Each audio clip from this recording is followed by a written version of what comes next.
Hey, what's up everybody? Swiper here, and today I want to talk about Classic WoW and all the little things that truly make this game great.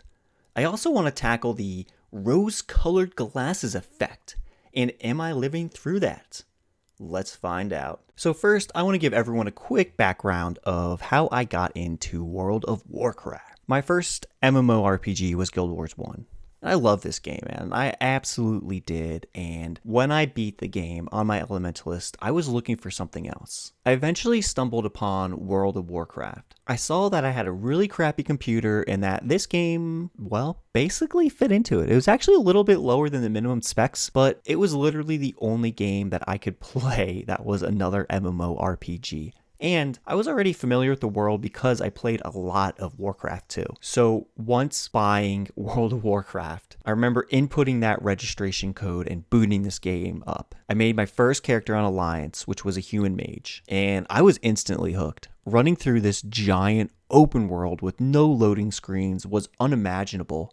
I mean, Guild Wars 1, it was a lobby-based system, so it wasn't truly open world. I was literally blown away by the art, and everything felt familiar because, again, I played Warcraft too. So I knew who the orcs were. I knew who the humans were, and I was familiar with all of this. The game just felt fluid. You know, I was moving around, using my abilities, and there wasn't any glitches. It just felt overall good. I mean, when I was playing my mage, I was having a ton of fun. I mean, the experience was so new to me, and I was such a noob. I mean, when I was playing my mage, I only bought fire spells because I thought, well, I'm a fire mage and I can't afford the other spells anyway, so I'm just going to focus on fire and that's it. It wasn't until I met another mage, like out questing in the world, where I saw him use arcane and ice spells as well. And he wanted to duel me, and I was like, oh, hell yeah, man, I'll kick your ass. And he absolutely destroyed me. And I was like, what? I was like, yo, man, why are you getting those arcane and frost spells? And he's basically like, dude, yeah, you're supposed to buy all of them and kind of like use them. And I was like, what? And it was one of those things that I'll always remember for the rest of my life, because I felt like in awe. I was like, holy crap, I had no idea, right? I mean, I played this game up until like level 30 or so without going inside a dungeon. I mean, I still had gray gear on. I remember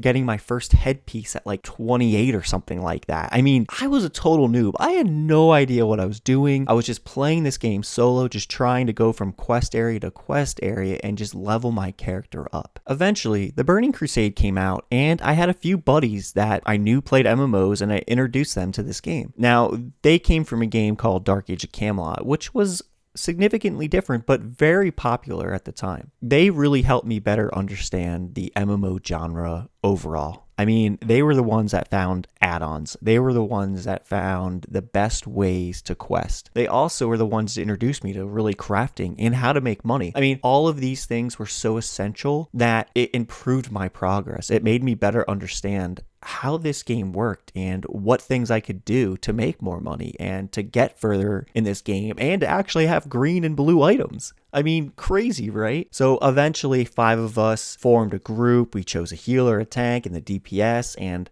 we ran dungeons and we did PvP and we had all these great experiences, but eventually our group broke up and things changed, and some of us had to quit and some of us couldn't, and basically we just overall had a really good time, and it served a lot of great memories that I'll never forget until, to this day. Having all these amazing experiences playing WoW always made me want to come back for more. But every time I decided to come back to WoW, well, retail WoW is what we call it now, the game never felt the same. I mean, I typically got bored in the first week, and I questioned why I even tried to return. I mean, the game looked the same, and it felt the same, but there were a few things missing, and I could never really figure it out. I just knew when I played, it didn't feel the same. It just didn't feel the same. You know, my character and stuff felt the same, but there were just things that didn't feel the same, and I couldn't put my finger on it. So after playing Classic WoW for a few days now, I realized exactly what was missing all these years.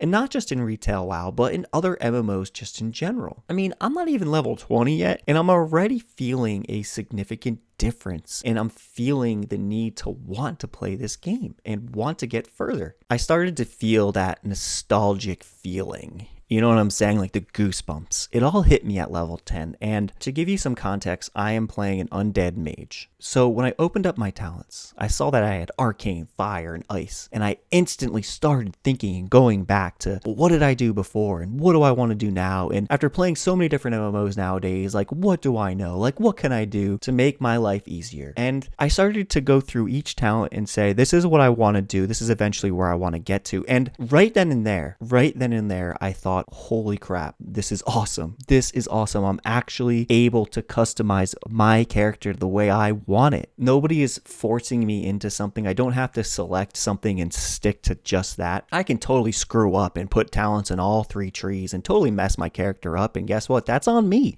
That's on me. So it's making me think, what is my best route? You know, what should I be doing? What is best for me? And maybe what is best for a party? So after you choose your talents, right? After you pick that talent line and you're set and you're ready, your next choice really is your spells. You need to buy your spells. And for instance, I went down the frost tree for my mage. So my main focus was, let me get all my frost spells. That's going to be best for me because they're improved and it'll be easier to kill things, right? Then I look at my arcane tree and I say, wait a minute, there's a buff that increases my mana. There's food and water I can make so there's less downtime. And then you start thinking, I need these abilities. Even though my focus is on frost, arcane is just as important. And then you realize, wait a minute, I don't have the money for all this. And you're sitting there thinking, holy crap, I need to make money. This is forcing me to manage my money. This is forcing me to say, shoot, maybe I shouldn't have vendored that stuff. Maybe I should have tried to auction that stuff. Or maybe I shouldn't have taken all those flight paths and I should have used my Hearthstone because the Hearthstone's free. And sure, it's got a cooldown, but it's free. So then you're in a predicament, right? And then you're like, well, how can I make money? Because obviously questing and coming back and handling the quests and just isn't doing it for me. You then see your next tab, the skills tab. And this is where crafting comes into play. Crafting. So crafting is something that is so meaningful in this game, even at a low level, right? So let's say you're a mage like myself and you choose tailoring, right? You start making gear and eventually you start making gear with some stats on it, right? That those green pieces of gear that everybody wants, that everybody loves when such a low level, because those extra stats mean something. Those extra stats help you kill that mob quicker, right? And with this craft, you can craft yourself this gear. You can craft the gear and sell it on the auction. And by doing this, you're making money and you're essentially creating an economy so people can go to the auction house, so people can read the trade chat and they can say, hey, like, I want to buy that from you, you know, and you make those relationships or establish those relationships where if somebody else might need another piece of gear, they might message you, add you to your friends list and say, hey man, are you at this level yet? Can you make me this yet? And think about it. This is creating an economy. This is creating a community. People are actually engaging with each other. People are actually helping each other. I mean, let's face it, you know, when you roll that first character, right, you're broke. You don't have all your abilities. You're still lacking in some of your talents. If you pull one too many mobs, you're dead. You're dead. So every buff that you get or you can have helps. So when you're running around on a druid, right, and you need that mana and a mage like myself comes over and gives you a buff, an intel buff, you're like, wow, that's awesome. You know, that's going to help me out for the next 30 minutes. Let me give you some of my buffs, right? Or when you see a priest and you're running for your life and they're running towards you because they need the same mob, right? They're going to say, oh shoot, I don't want that person dead. Let me heal them and then let me party with them because they do a lot more damage than I do. And then we can work together to kill these mobs so we can get this quest done quicker. We can make some more money and therefore I can move on with my character, right? And therefore the mage and the priest can say, hey, let's buff each other. Boom, boom, you know, give yourself more stamina, give yourself more intel. And it's creating a sense of players actually seeing other players and wanting to help each other. And it's insane because a lot of MMOs nowadays, you don't see that. You just see people running past each other. Sometimes when you're supposed to fight the other side, like Alliance and Horde, they just run past each other. They don't even fight each other. They don't even look at each other. They don't even care because guess what? It's a waste of time. It honestly is a waste of time. And one thing that I've experienced already in this game, and like I said, I'm not even 20, is every time I run past somebody that can provide a buff, 90% of the time I'm getting that buff and I'm giving them that buff. And every time I see somebody killing the same mob I do, instead of sitting there trying to be a jerk and stealing their mob, they usually party up with you. They usually party up with you. Sometimes it's not really worth it when you have to collect something, but when you're just killing something, you're partying up with people and you're talking with people and you're passing buffs and you're passing potions and you're passing food. And it's one of those things where if I would just focus on ice and I didn't worry about my arcane spells or my fire spells, then I couldn't pass that intellect buff because it would kind of suck. I mean, I could still, but it would be kind of terrible and I'd be doing an injustice to myself and them. And I'd be making them terrible food that really wouldn't help. So overall, every choice you're making with your character also really affects other characters around you and how they are going to perceive you in a group. So after playing retail for a little while now, because I subscribed to retail after playing Final Fantasy XIV because I wanted to PvP and I wanted to see what all this crap was about retail and why there were such bad reactions to it and so many other things, right? So I jumped in WoW and I played PvP and I enjoyed it for the most part, but then I started to feel that sense of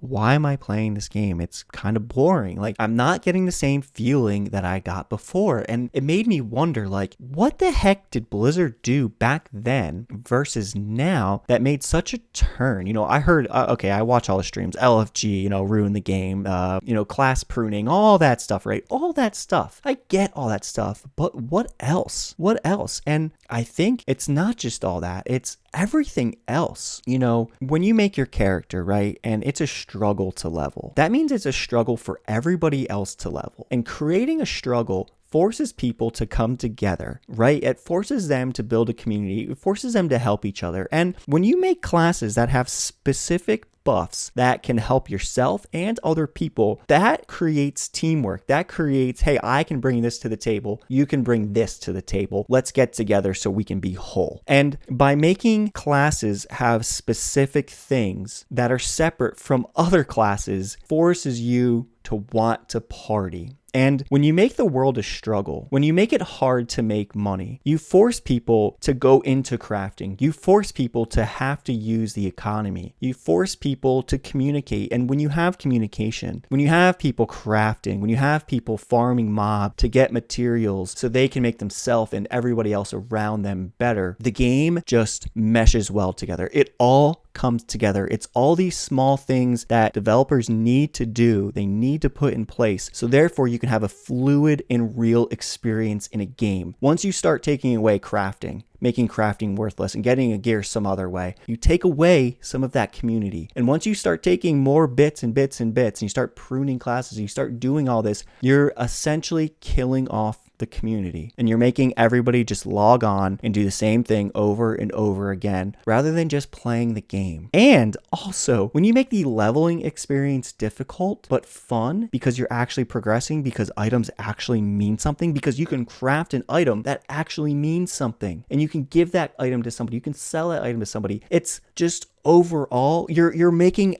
everybody come together. It's a struggle out there. Everybody is going to want to party. Everyone's going to want to help, and they're not going to want to be that jerk that tells you to get the heck away. And, get away from their mobs. They don't need help anyway, because guess what? They do need help. Because guess what? When you take too many mobs and you die and you're forced to hit that graveyard across the entire map and you have to run again and it happens again, guess what? You're going to get frustrated, and death actually hurts. It doesn't hurt a lot in WoW. Honestly, it doesn't hurt a lot in Classic. It doesn't, in my opinion. There could be much worse. You could actually lose an XP. You could lose a level. They could do so much. But honestly, it's at a good place where a casual player like myself can deal with it and feel enough pain to say, I need help. I want help.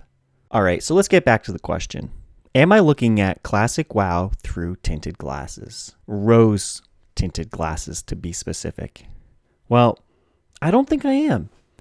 I think I'm playing Classic WoW and realizing how much I've missed the mechanics that this game brings to the table versus other games that I've played in the past. It's kind of weird that I'm saying in the past because Classic WoW is in the past and Classic WoW now is the future, but you know what I'm saying, right? So when Classic WoW initially came out, I've played many MMOs after that point. A ton of MMOs. Some I really liked, some I didn't like, some I was up and down about, some I played for a few months, some I played for a few weeks, I think overall though, I found more negative with the positive, and that's why I haven't stuck with it. And maybe I'm very picky, or maybe I'm just totally biased because WoW was one of my first official MMOs I've ever played, so maybe there's my bias, but I can't play retail. I can't. I just don't see the point in it. But when it comes to this game, and all the aspects I just talked about, I can play this game. I like playing this game, and I enjoy playing this game, and I look forward to playing this game, whether it's with friends or complete strangers. So overall, I have to say no. I don't think I'm looking at this game through, rose tinted glasses. I think I'm looking at this game for what it is, and I'm enjoying it for what it is. All right, I think that is enough whining, complaining for me today. I wasn't actually going to do this video since my channel focuses on Camelot Unchained, and I'm really pumped for that game, but it's been difficult because this game, well, let's face it, we don't know when that game's coming out. We have no idea when it's coming out. So typically I always like having an MMO in my back pocket to play because I enjoy the MMO experience, but lately, these past couple years, I haven't been. I mean, the last game I thoroughly enjoyed was probably Guild Wars 2 and a little bit of Final Fantasy 14, like parts of 14. There's some parts of 14 I love and some parts I just absolutely hate and I can't stand. And every time I come back to retail WoW, I get the same feeling like, why am I doing this? Like, why do I keep coming back to this and feeling the same way? Like, you'd think you would have learned, but that nostalgic feeling always comes back. And I think after playing Classic, I understand that feeling. I understand more of what I like in MMORPGs. And some people might say, well, maybe you don't like MMORPGs. Maybe they're right. Maybe I don't like the modern MMORPG, but Classic WoW has been something that I've been enjoying, and it's been making me feel and think about, why is this game so much better? Why does this make me feel so different? And I think I figured it out. So anyway, I appreciate everybody listening to this video, taking the time to just hang out and chill and listen. I hope you all are having fun. I hope you all are playing either Classic or something that you enjoy. Let me know what you guys are playing, if you're playing something. But what I'm really hoping for, honestly, is that Camelot Unchained does something like this for me. I hope they have an awesome class system. I hope they make logging in and wanting to play your character to get them stronger, to just overall get better, and your class is helpful to everybody and not just yourself. Like, I have a feeling they're going to do this because I know they're very good at developing classes. I've seen it in Dark Age. I've seen it in Warhammer. Some might not agree with me in Warhammer, but those classes were awesome in Warhammer, in my opinion. So anyway, enough rambling. Hope you guys enjoyed the video. If you liked it, please hit that thumbs up. I won't be doing videos like this often, but more focused on Camelot Unchained. And if you want news regarding Camelot Unchained or anything else, go ahead and hit that subscribe button. Thank you so much. I appreciate it. Have a good weekend.